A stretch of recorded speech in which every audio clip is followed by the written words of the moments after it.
جو آپ حضرات کو یہاں تکلیف دینے کا مقصد تھا اس کے سلسلے میں روشنی ڈالی ہے۔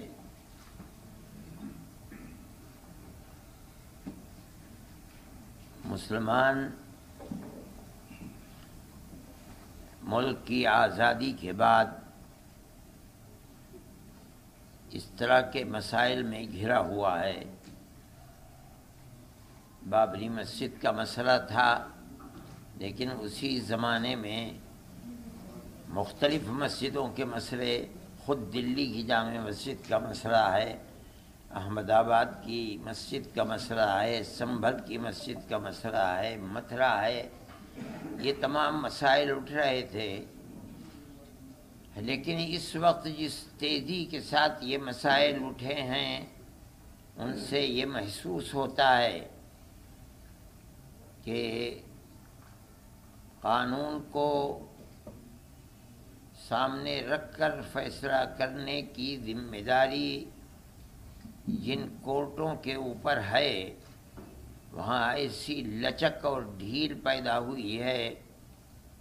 کہ جو لوگ عبادت گاہوں پر قبضہ کرنے کا پروگرام چاہتے تھے ان کو سہولت اور آسانی مل رہی ہے۔ کانگریس گورنمنٹ کے زمانے میں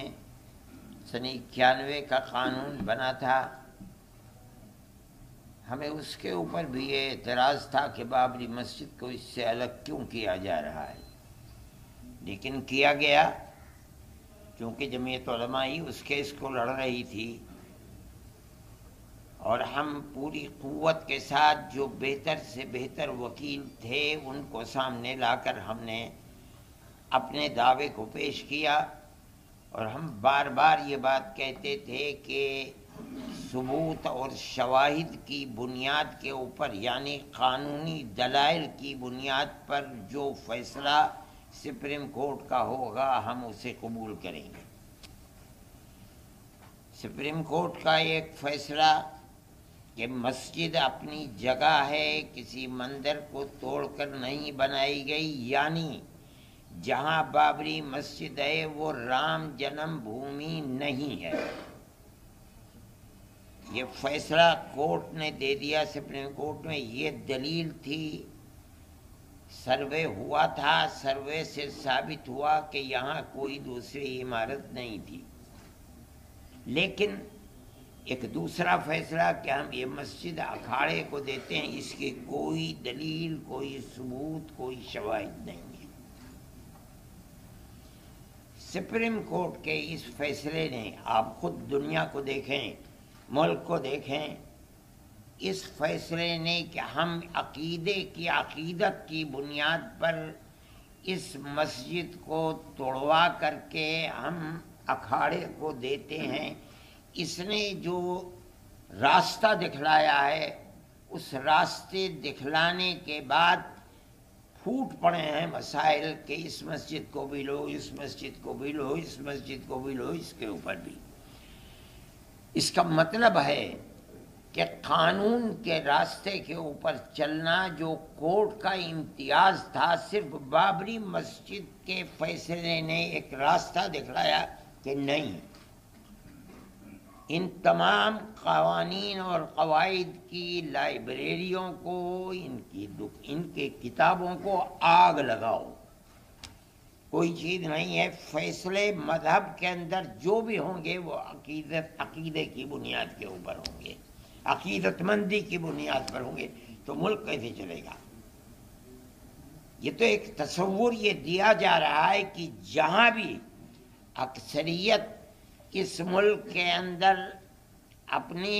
عقیدت کی بنیاد کے اوپر کسی مسئلے کو لائے گی، وہاں حقیقت اور ثبوت و شواہد کو نہیں دیکھا جائے گا، بلکہ وہاں یہ دیکھا جائے گا کہ اکثریت کی عقیدت مندی کیا چاہتی ہے، جو چاہتی ہے اس کو پیش کر دیا جائے گا، تو ملک کیسے چلے گا؟ یہ ایک بات ہے سوچنے کی۔ ہم صرف اتنی ہی بات کہنا چاہتے ہیں کہ اگر روش یہی چلے گی تو چاہے وہ کسی بھی اقلیت کا فرد ہو، چاہے وہ سکھ ہو، چاہے وہ جین ہو، چاہے وہ مسلمان ہو، چاہے وہ عیسائی ہو، کسی مسئلے کے اندر